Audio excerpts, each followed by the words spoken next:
day one of opening a booster pack every day.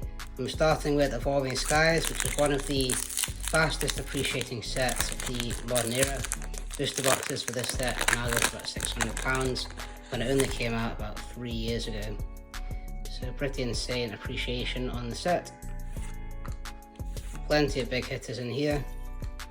So let's see what we get. And we've got an Espeon V, just the regular art, but it's not bad for a single pack. And then of course we've just got some uncommons and commons in the back there. Thanks for watching and stay tuned.